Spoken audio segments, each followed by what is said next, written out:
Hey guys, it's Darius back with another video, and in this video we're going to be talking about another fusion, and this time we're using pomegranate. Fusion is a technique where you're able to take some relatively simple, cheap stock material like we have here. We're going to have just some simple pomegranate saplings, and we're going to combine those into a really cool tree by wrapping them up into one. This is done in a delicate way. You want to make sure every branch is placed properly. Every sapling is placed properly in the composition. Every branch is placed properly in the composition.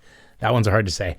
So anyways, we're going to be taking each of these. We're going to dig the roots out, and then we are going to build them around this frame. So we're starting with a frame here that we've built, kind of a skeleton, if you will. And you can see we've already mapped out the lines and everything where each of these saplings is going to go around this, and we're going to use these wire ties here to secure it. This is the material: the starting skeleton, the pomegranate metal rake, chopstick, of course, classic, cut paste for the mother tree.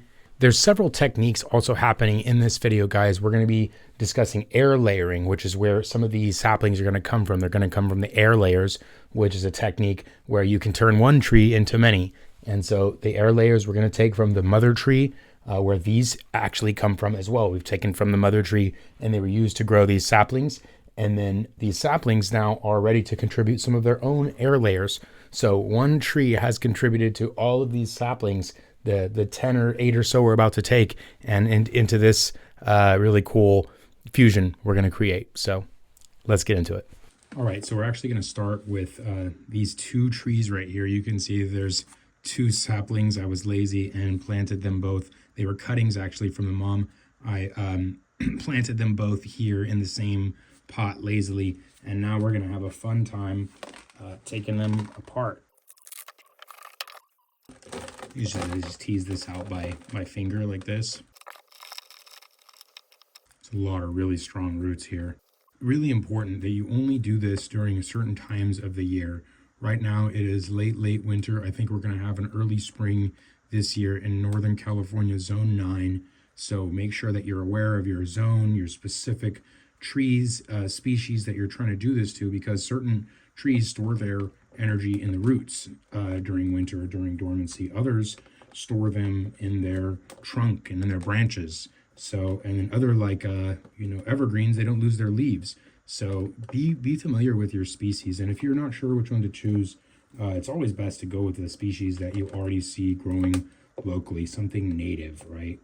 Pomegranate's a pretty hardy species, but be aware of your zone, and then pick a species that grows near you. That's probably the best thing that I'd recommend. And so pomegranate, this dwarf pomegranate grew at my mom's house, and so I started it from a seed from a pomegranate there, and that one mother pomegranate has given me all of my other pomegranates.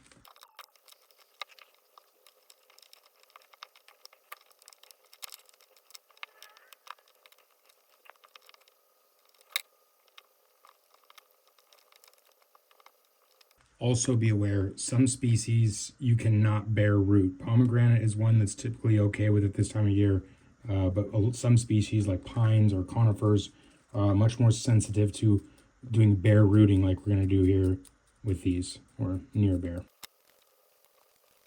This is also why it's important to use non-organic soil like pumice and akadama and lava rock and that stuff, because this is taking a lot longer than it could, and also it holds more moisture than it needs to and can build up mold and root rot and stuff. So I always recommend inorganic soil, but this is when I just was throwing some cuttings away. So, sometimes you don't have the nice stuff ready, but this is what you're going to deal with after, right? You're going to have to also keep your spray bottle ready to keep those roots moisturized for longer jobs where you're bare rooting plants, because if you let those roots dry out, it can really damage the plant. Non-organic soil, highly recommended. And you can see though we're almost done. They're coming apart nicely. At the end here, it's safe to use water. Again, this is totally dependent upon the species, time of year, things like that. So make sure that you're not doing this just randomly on any species. Again, conifers are much more sensitive. Pomegranates, Chinese elm, things like that would typically be okay. But you can see there's just a really tight root ball in the middle there that it's going to take a little rinsing to get out. I mean, you could eventually pick it apart, but this is safe with these plants. I think it's the moment of truth. And see, just again, sparing as many of these roots. It's just like tangled hair. If you've ever had longer hair and it's gotten tangled, you know, you gotta pull each and every tangle out individually, otherwise you're just gonna snap all the ends. So, and voila. So those guys have some major taproot.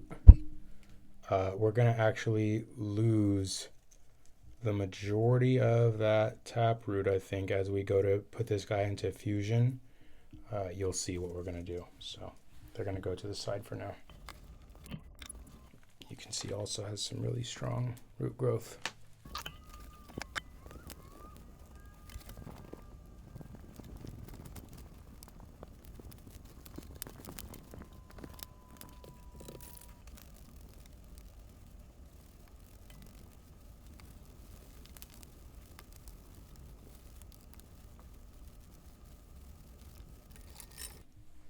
So you can see this guy has a nice kind of gnarly twisted taproot that we're going to cut off because it's big, and frankly you don't want big gnarly roots. And when you cut off a big gnarly root, as long as again it's the right species, right time of year, that's going to promote smaller, finer roots, which is typically what you want for bonsai outside of establishing some good nabari.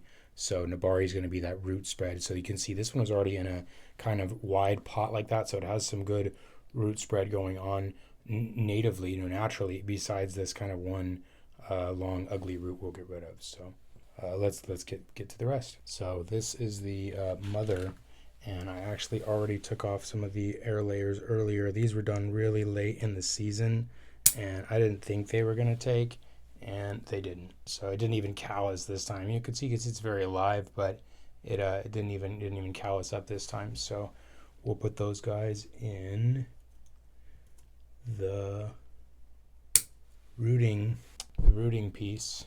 So hopefully you guys can see what I'm cutting here. And then this one is going to be a nice big layer, but we gotta get in close here.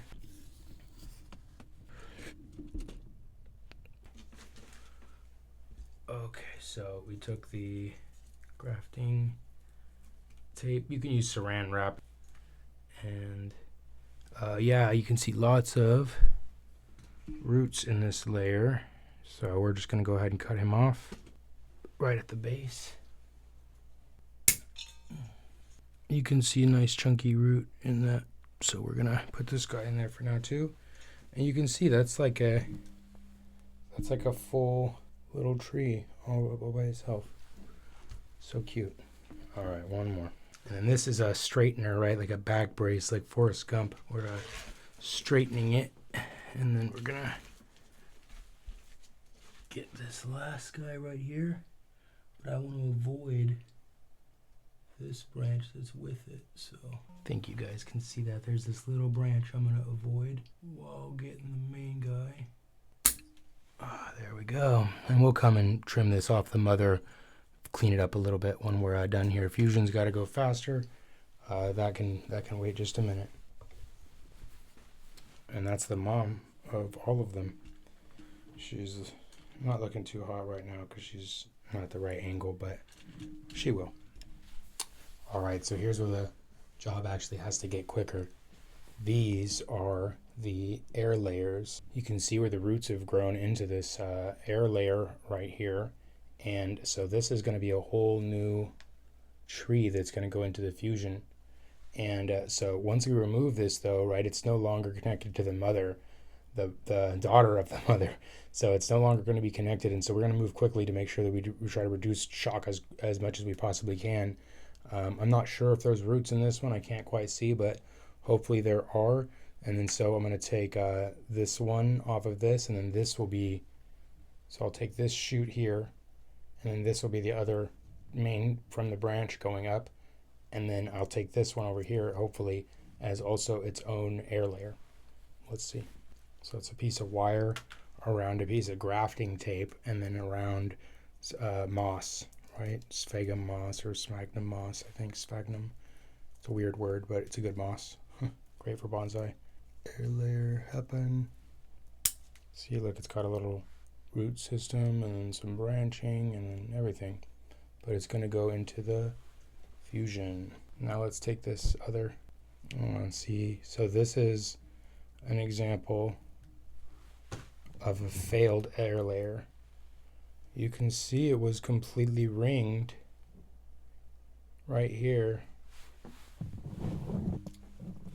You can see that the ring is complete, but for whatever reason the callus never formed roots. So calloused, you can see this is what happens when the air layer starts to take, but for whatever reason didn't complete. So we're going to cut this guy off anyways and hope that it grows some roots in the next steps. All right, so it's all that's left to is make this guy solid. We're going to take these cuttings and we're going to incorporate them. We're going to put them into something after so that we can recycle them just like we're doing right now. Recycle, reuse, whatever the words are. All right, so this guy's going to probably lose this one, because in order to be incorporated in the fusion, it can't have any of these side branches, right? It's going to have to be nice and basically straight in order to be incorporated the way we want. So we have a couple more air layers and then we're almost ready. So in this part, I'm only going to be incorporating the ones that have enough root structure to really go in here without any risk. It is the best time of one of the best times of the year to take pomegranate cuttings. So the ones that are the ones that didn't form roots, we're going to put them in rooting medium. We're going to let them form roots, and then we're going to incorporate them into the composition after.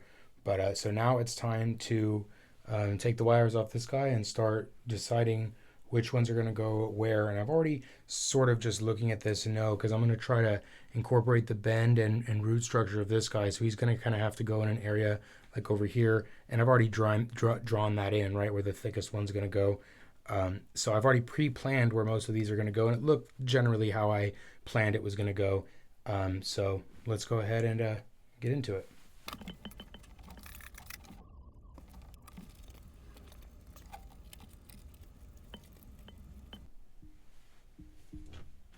All right, so we have one.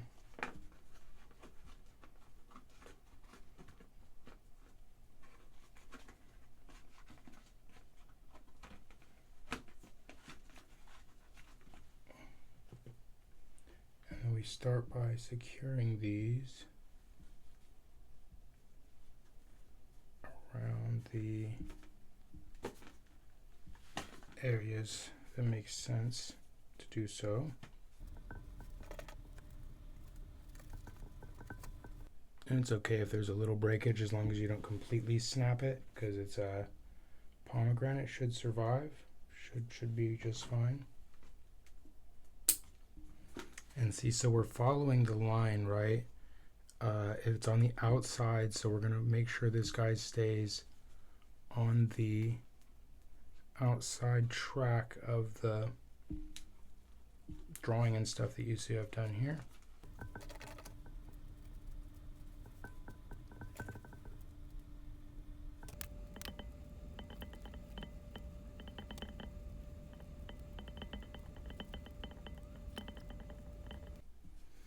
See, so that's basically one done. Now I got a couple more.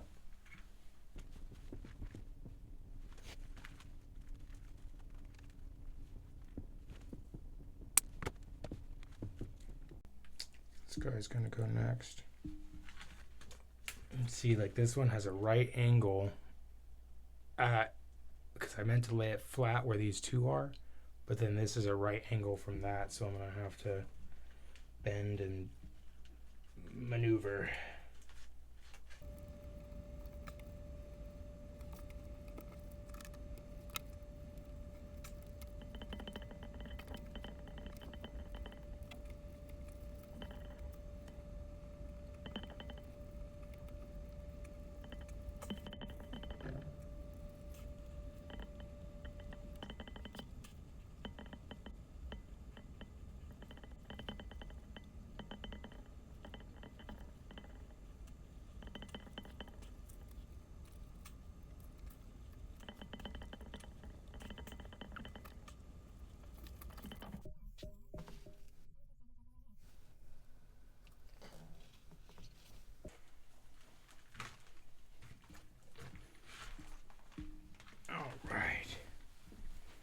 So we are some percentage of the way there.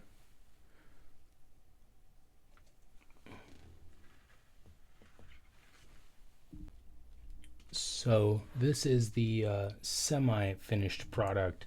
I didn't have enough dwarf pomegranate saplings to that have full roots to finish here. So I'm going to let these cuttings take root over the next few weeks, and then I'm going to incorporate it into the rest of this here, this empty spot back there, and then it will be pretty cool.